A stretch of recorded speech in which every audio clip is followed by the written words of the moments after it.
first one. But moving away from kind of the social engineering aspect, vulnerability management is still important. In this case, this was a particular nasty one.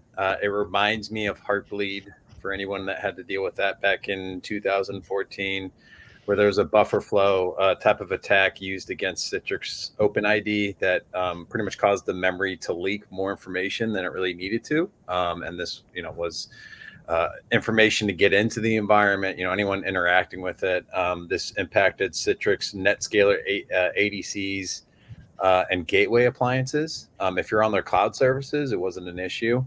But if you haven't patched, by the way, go patch now, because we are seeing active exploitation as soon as security researchers get a hold of the patch and reverse engineer it. And really, I think a lot of even ransomware games are starting to take that approach of as soon as a vulnerability is announced, trying to reverse engineer the patch to find a way in.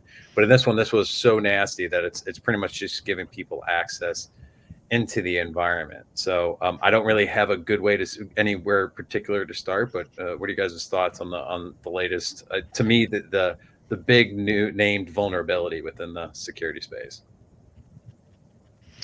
I think it harkens back to the comments. I forget if it was the head of the NSA, somebody higher up in one of the leadership positions from a cyber risk perspective within the U.S. government, and I think it was at DEF CON this past, or either this year or last year, that she said this. But this is the reason that software security in the SaaS space, and for whether it's Okta, Citrix, or any of these vendors that are producing security technologies or technologies that enable high availability access to many different resources, why vulnerability management and security, product security, is such an important conversation and needs to be for those folks, and why regulation around this stuff can't just be in the last mile. It has to also exist somewhere upstream, relative to those types of systemic risks, because whether you're thinking about SolarWinds, Kaseya, and any of these really large, scary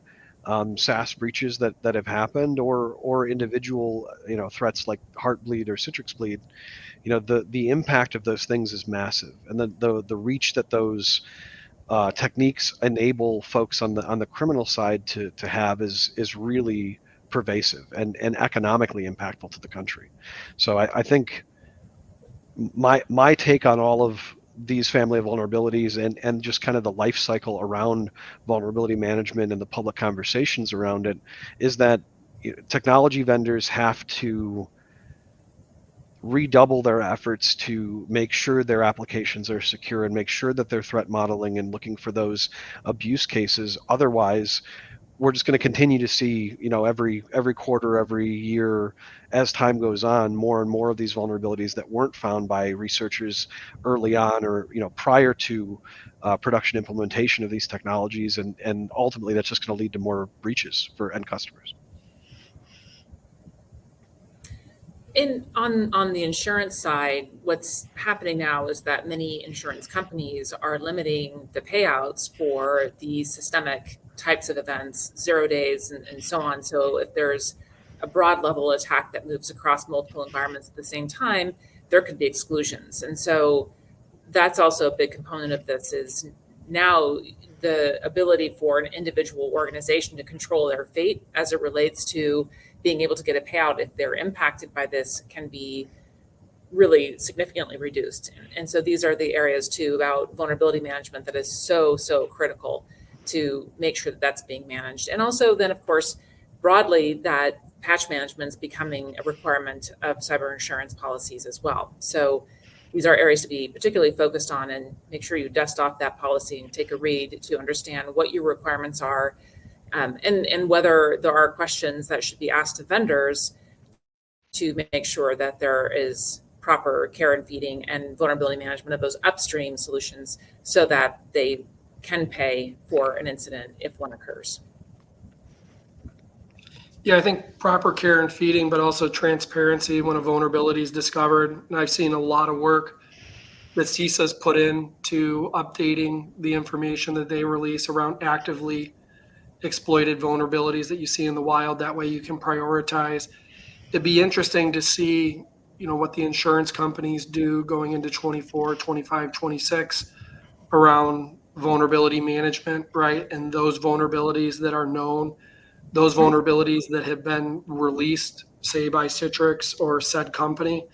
But also going back to, from an oversight side, companies that do ship hardware or provide services, and when they're confronted with a known exploit, how soon they come out and release information around a available patch for it, especially when it becomes knowingly exploited. Um, I think the days, going back a few years ago, where behind closed doors, some practitioners said, plausible deniability until I can get budget.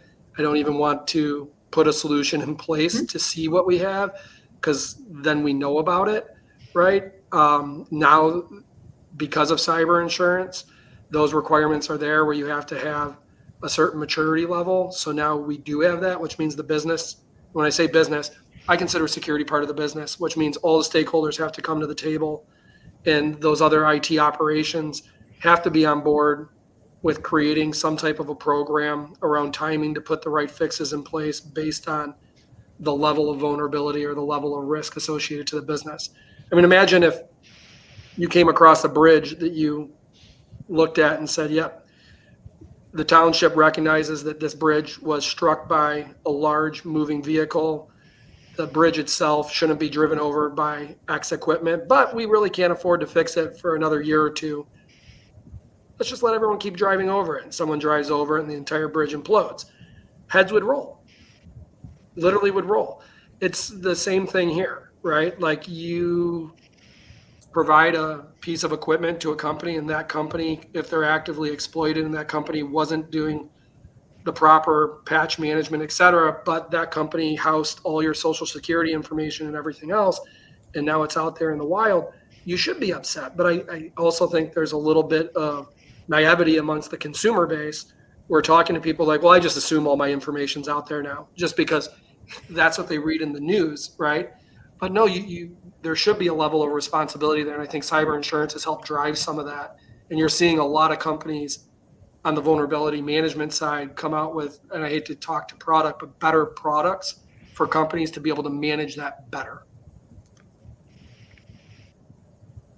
Yeah, no, I completely agree, and I think that's why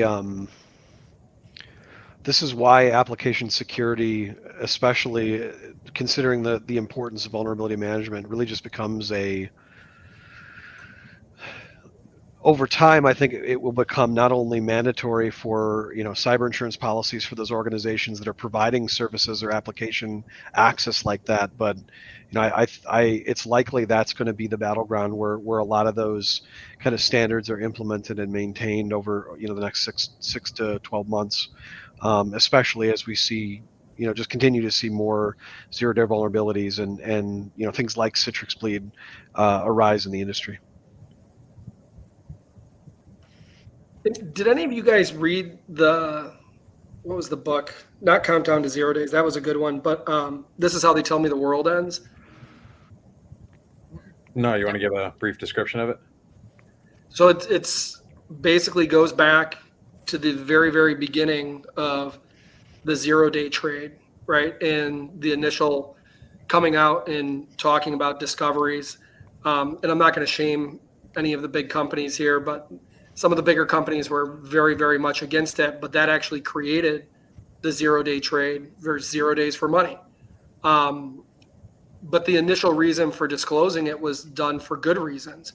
But then threat actors were out there using those vulnerabilities, and some of the biggest software companies were shaming people, individuals, for going ahead and doing that. And there became a lot of back and forth. There's another book called The CDC, The Cult of the Dead Cow. In the group, I mean, they were very instrumental in doing some of the first big releases at Black Hat and how that all came about, and putting it up on stage for the world to see. And I think people would be very surprised to understand who some of the members of Cult of the Dead Cow actually are, because now they're leading government officials or in positions of power, but they weren't out there doing things initially for the purpose of bad, but the purpose of disclosure so that these things could be fixed because they understood what was going on in the world. And I think if people took a step back and read the entire book of This Is How They Tell Me the World Ends, they'd have a much larger appreciation for how immense the cyber world is and how these flaws, when discovered, can be used for bad, and why disclosure is so important. Yeah, 100%. And that I think what's interesting about that is whether it's the cult of the dead cow or a lot of the folks that very early into the security industry helped make those conversations happen. I think on the flip side of it, or the opposition to it, that concerns me, and then I'm happy to see that has mostly been positive recently, but I still think is going to be really the hill to die on for researchers that are doing, engaging in this type of research and helping to provide that to companies so they can make their products more secure. But the handling of those disclosures, the criminalizing of that research in some cases, and how courts are handling those cases is just going to continue to be such an important issue, both for security practitioners and the world at large that's consuming these products. Yeah, even on the Citrix side, when you read through like some of the steps that are used, right? Mm-hmm. Some of the groups, when they looked at it, were like, yeah, these are the 4 main things that they were using, after the initial flaw when they got in. But 2 of the groups were using Mimikatz, and when you read the book, This Is How They Tell Me the World Ends, when you understand, like, when that researcher came out to disclose Mimikatz and was basically shunned, right? And he put it out there. Finally, he's like, okay, I'm just going to present this to everybody. And then everybody freaked out overnight, right? Like, and he's like, I did everything I was asked to do. I tried it. I know people are using it. Everyone needs to see this, right? And those are some of the interesting conversations. And I think it's a really interesting book for not only practitioners, but the way it reads is pretty easy for a consumer to kind of go from beginning to end, understand how that market was created. And it does that awareness training, right? It makes you question then some of the things that you do and then think about security in a different light. Yeah, no, absolutely. And I think the vulnerability disclosure space has gotten a lot better, because you see a lot of them, and even like big companies like Google are doing it, right? Project Zero, they give them 90 days and then they're releasing the details of whatever it is. And I think a lot of people, I think that's a good standard to have. Now, I think if you're working with the company and they're like asking for more time, there's, some back and forth. And so I think that's gotten better, because to your point, back in the early days of 0 days, people were getting sued, not just shamed, but they were getting sued by lawyers, legal teams trying to come after them. It was pretty nasty. And that's what creates that black market. It's like, well, if I'm, can't do anything here, right? It potentially could end up, someone could get disgruntled, especially if a lawyer's coming after them, they got to pay for lawyer fees. They're going to go over, okay, who one of the bad guys wants this? Because they can kind of wash their hands of it. They're not using it. They're just selling the technique that's kind of out there. But and kind of the other view of that, though, too, it is, and we're talking about application security, there are a lot more vulnerabilities. The CVE is expanded from, the 4 last digits to, what is it, like 6 now? So there's a lot more vulnerability disclosure. And like, how do you prioritize a lot of that different stuff? That's the new challenge. And people can come and go to a company and say, hey, this is an issue.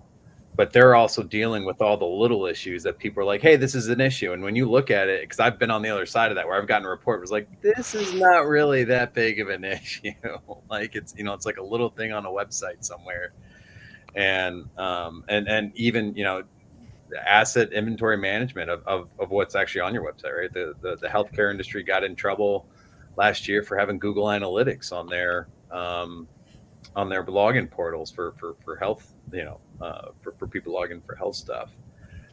So I think it's definitely an interesting problem. I think we will continue to see it, but hopefully we're getting better on it.